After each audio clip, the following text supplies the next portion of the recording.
हामीलाई चाहियो संविधान, हामीलाई चाहियो संविधान, हामीलाई चाहियो संविधान, हामीलाई चाहियो संविधान। No war, no pay, no war, no pay, no war, no pay, no war, no pay, no war, no pay, no war. We are the youth of Nepal. We are here for our cause because there has been a deadlock in the country's situation.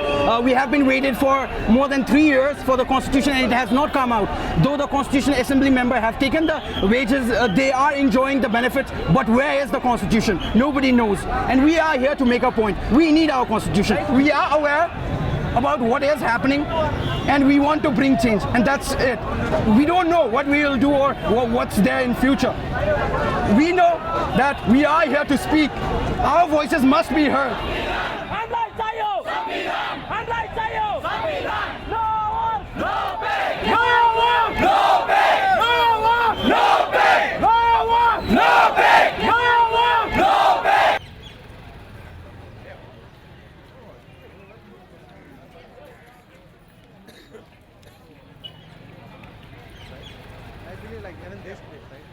Like many Nepalis today, Ujjwal Thapa is a frustrated and angry man. Frustrated by his country's chronic political instability and angered by the failure of its politicians to deliver on their promises. In the past 19 years, Nepal has had almost as many different governments, endured a civil war that cost the lives of more than 15,000 people, and lurched from one economic crisis to another. So while hundreds of thousands of Nepalis vote with their feet and leave the country every year in search of a better life, those who are left behind have decided now is the time to act. So what we're doing is we're basically mobilizing citizens to start to show up, to stand up and to speak up. And basically I think that silence is something that needs to be broken. If you had a single message that you wanted to direct to the politicians, what would that message be? Well, I think you better be careful about what you're doing, because I think the new generation, we want to protect our future and we are willing to sacrifice much to protect our future in Nepal. Well, we're nearing some kind of a climax, and it's been a journey that started, the last chapter started in February 2006. After the war ended, the king was sidelined, a people power uprising on the streets was successful to restore democracy. And a lot has changed in the last 5.5 years. I think what we sort of forget sometimes in Nepal, because we don't see the forest for the trees, is what a dramatic transformation of state structure this has been. We've gone from monarchy to republic, we've gone from war to peace, we've people who are underground guerrilla fighters have gone on to be prime ministers and ministers in government, defense minister. So it's almost South Africa style change, very dramatic. And like in South Africa, the first few years were messy, and it's the same here. It's just that I think, unlike South Africa, we don't have a statesman, someone who looks ahead, who can give direction. And so things are floundering now because it is all degenerated into a power struggle. Blame, of course, it squarely goes to all the actors, political parties. But if you ask me personally, I will say that it's the Maoists, because they have the combatants who are in the cantonments, and they want to have that combatants intact, complete the constitution making process and go for elections. It means we will have two armies, which Nepali Congress will never ever accept that. Ball is in Maoist court now. जब संविधान बनेन भन्ने कुरा भयो, संविधानको प्रक्रिया एकदम तीव्र गतिले अगाडि बढ्यो, उहाँहरूले त्यो संविधान निर्माणलाई प्राथमिकता पनि राख्नु भएन। उहाँहरूले तपाईं राज्यको पुनर्संरचनामा जब चाहिँ लोकेन्द्र बिष्टको चाहिँ सभापतित्वको समितिले चाहिँ एउटा बहुमतले जब एउटा प्रस्ताव पास गर्यो, त्यसपछि तपाईं नेपाली कांग्रेस लगायतका यथास्थितिलाई प्रतिनिधित्व गर्ने शक्तिहरूले चाहिँ संविधान सभाको बैठक राख्ने कामहरू पनि गरेनन्, अवरोध गरिदिने खालका कामहरू गरे। I don't think integration of the armies and all is a real stumbling block. I think it's the lack of trust between the Maoist and non-Maoist parties over some very fundamental values like democracy and free press and all that. So the non-Maoist parties absolutely do not trust the leader of the Maoist party and other leaders when they say that, yes, of course, we are now, a democratic party, because they say, you haven't given up your armies, you haven't given up your vigilante force, you haven't returned property you seized during the war, and you refuse to say sorry for the war crimes that you committed during the war. That's what the democratic parties say. And the Maoist parties, of course, say, you guys, you ruined the country for the last 20 years. We're trying to bring fundamental changes to the state structure so that we can move ahead. And you are status quoists and you don't want to change. There's a strong lack of trust amongst any other community, whether it is Himali, Pahadi or Madheshi, whatever community you talk about. We don't have trust. The Pahadis, they don't trust over us. We don't trust over them. The Himalis, they don't trust over Pahadis. Pahadis, they don't trust over Himalis. There's a long gap, and there's no debate still going on. We talk about constitution, but constitution will not solve each and everything in our community particularly. Even today, if you go inside, the constitution doesn't matter anything for them. They're only concerned with their daily livelihood, daily wage, going to small cottage industries and earning 50 or 100 rupees per day, and somehow surviving in this competitive environment.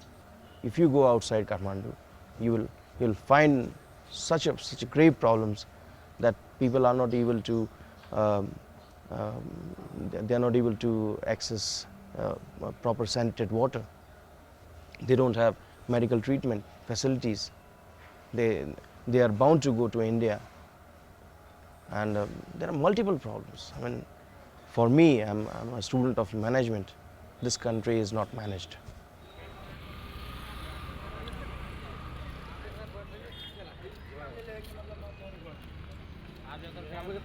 Well, the situation's dramatically better than it was if you were here 5 years ago. But Nepal is a country which is really suffering chronic hazards. In particular, the highest on the list by far is malnutrition and food insecurity. We have 3.5 million Nepalis that are food insecure, severely food insecure. That also affects nutrition. The stunting rates in Nepal for children are about 50%. That's some of the highest rates in the world. And we have concerns certainly about the general degradation in the productivity of agriculture as people vote with their feet, leave the country to find jobs. Men leave. 1 in 3 adult men are out of the country now looking for work outside, leaving women to run farms and manage children and so forth. And that's in itself contributed to the deterioration in the agricultural product. Well, it's very obvious that agriculture doesn't attract the young generation, and there is a very high migration towards India or towards Middle East because people can make money, and the things that nowadays they cannot make money in agriculture. So when you go to some villages, you see only women and children because the main workforce has gone away. At the same time, the investment in agriculture has been very low for the last several years. Nepal used to be an exporter of staple crops like rice and wheat, in some cases maize, etc. And it is obvious that in the last 10-15 years, it has become a net importer. And it's mainly also because of a lack of interest at the central level, at the policy level, a lack of interest in agriculture, and where people have been focusing more on food aid rather than developing agriculture at the root level. Human rights violations, and in particular disappearances, were one of the hallmarks of Nepal's civil war. At one point during the conflict, Nepal held the unenviable record for the highest number of politically motivated disappearances anywhere in the world. And according to human rights activists like Mandira Sharma, little progress has been made in ending the culture of impunity that has plagued Nepal's justice system for so long. Not even a single case has been prosecuted so far. That shows you the extent of impunity in this country. It's not because we don't have sufficient evidences. It's not because human rights community here is very weak. It's not because victims really don't want this. It's because the political parties, the government is really protecting the perpetrators. And what we learn from our own history and the history of so many other countries that have really gone through the similar kind of conflict is that if you really don't address some of these serious crimes of human rights violations and prosecute those people, it will be repeated again. It will come back again. The cumulative effect of this will be another conflict. Do you think, Doctor, that there's a risk of Nepal going back into a situation of conflict? I do see that situation if we don't complete the peace process as fast as we can. संवैधानिक शून्यता सिर्जना गरेर संविधान सभालाई भङ्ग गरेर एउटा कुनै प्रकारको निरङ्कुशतातर्फ लैजान चाहिँ यहाँका पुराना शक्तिहरू यथास्थितिवादी शक्तिहरू या बाह्य शक्तिहरू सफल भए भनेदेखि देश चाहिँ फेरि द्वन्द्वको गृहयुद्धको दिशामा जाने. I don't think the Maoist party has the stomach to go back to war, and I don't think the army wants to go back to war either. But the longer this transition continues, the danger grows. Because look, the problems that we had before the war started, the problems that we had when the war ended, all those problems have got much acuter. They've become much more serious. Joblessness, inflation, the people's frustration, the struggle to, to live from day to day. There's a failed political process. People look for a savior. People look for an alternative that will protect themselves. I think people become more selfish. And I think extremist groups, extreme religious groups, extreme ethnic groups are preparing themselves. I believe that they're preparing themselves. You can see it in tomorrow's Bandh. It's been called by ethnic groups. And I think that's where people are going to fall back to.